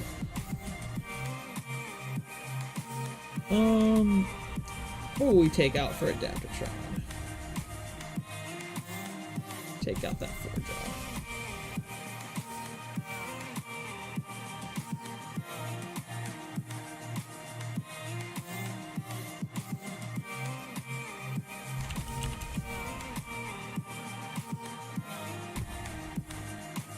Already 1 plot for Adaptatron. I mean, that's not nothing. I don't know if any of them are actually selling or if people are just putting them up. That's right. I think it's the is that the lowest? No, it's not the lowest you can put things up for. Might be the lowest you can put rares up for, though. Variant for gold? I'd prefer the gold. I have lots of chests to spin and not a lot of gold to spin them with. I see one.